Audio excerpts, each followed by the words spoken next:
দাদার বাড়ি যাচ্ছি, কিছুদিন থেকে আসবো আর অনেক খেয়েও আসবো। জানিয়ে গেলে তো আর থাকতে হতো না। ওই বৌদিটাকে গিয়ে যা জ্বালাবো না আমি, অনেক খেয়ে আসবো। গিয়ে যাই আগে।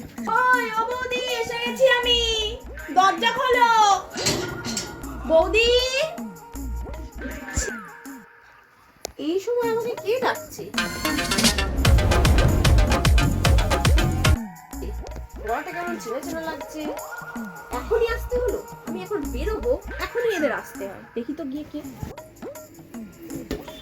এখনই তো আসতে হলো, আমার কপালটাই খারাপ। নাহলে এ আসে এই মুহূর্তে। আমার পিসি এসেছে। চলো চলো চলো চলো। বৌদি আসো, চলে আসো ঘরে। বাইরে দাঁড়িয়ে আছো কেন? আসো আসো আসো। ভাইপো, ভাইপো কেমন আছো? এই যে পিসিমণি চলে এসেছে, পিসিমণি চলে এসেছে তোমার। তারপরে বলো কেমন আছো সবাই? দাদা ভাই কই আমার, দেখছি না তো। দাদা তো কাজে গেছে, আজকে তো দাদার অফ ডে না, না উইকেন্ড তো নয়। ও, কোথাও বেরোতো নাকি? ব্যাগ ট্যাগ সব বোঝানো দেখছি। হ্যাঁ, একটু মার কাছে যেতাম, আসলে মার শরীরটা ভালো নেই, ভাবছিলাম যাবো যাবো। ও, যেতে তুমি হবে না। যখন এসেছো আর তো যাওয়া হলো না। ঠিক আছে, পরে যাবো। যেতে হবে না, আমি এখনো 4-5 দিন থাকবো, তারপরে যেও। 4-5 দিন? হ্যাঁ, আমি থাকবো, দাদার বাড়ি এসেছি। ঠিক আছে, থাকো। বাড়িটা কেমন ভরা ভরা, নতুন ড্রেসিং টেবিল। কবে কিনলে এসব জানে মা? জানা জানি কি আছে, কিনেছি তো শুধু একটা ড্রেসিং টেবিল। সোনাদানা তো আর কিনিনি, সোনাদানা কিনলে জানাবো। বাবা কি চোপা, এক কথা বললাম 7 কথা শুনিয়ে দিল। জিজ্ঞাসা করাটাই আমার ভুল।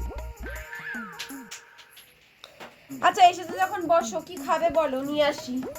বলো না, যাই। এসেছে কুচুটো ননদ, সংসারের যা কাজ সারাদিন করি, এখন ওনারের সেবা শুরু। যাই দেখি। কিছু বললে নাকি বৌদি? না না, কি আর বলবো, সবই আবার ফাটা কপালের দোষ। তোমাকে আর বলে কি হবে? এ নাও, খাও। তোমার জন্য চা নিয়ে এলাম, নাও খেয়ে আমায় উদ্ধার করো দেখি।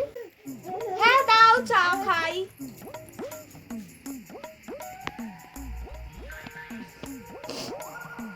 কি বিচ্ছিরি চা, নাকের দিয়ে ফুটা বেরোয় গেল। আচ্ছা, এসেছে যখন বসো, কি খাবে বলো। তুমি তেজ করে রাঁধো বা এমনি রাঁধো, রান্নাটা কিন্তু হেভি হয়েছে বৌদি। ও বৌদি, আমি তাহলে এখানে শুয়ে পড়লাম, ঠিক আছে? তুমি এখানে শুনে আমি কোথায় শোবো? আমাদের একটা গেস্ট রুম রয়েছে, গেস্ট রুম ওখানে শোবো। যাও ওখানে গিয়ে শোও। ওঠো ওঠো ওঠো, তুমি এখানে শোবো। ওঠো ওঠো ওঠো, যাও। এইভাবে আমাকে অপমান করতে পারলো তো? ঠিক আছে, এর বদলা তো আমি নিয়েই ছাড়বো। দাদা যখন রাত্রিবেলা আসবে তখন তো আমি এর বদলাটা নেবো। এখন তো আপাতত ঘুমিয়ে পড়ি।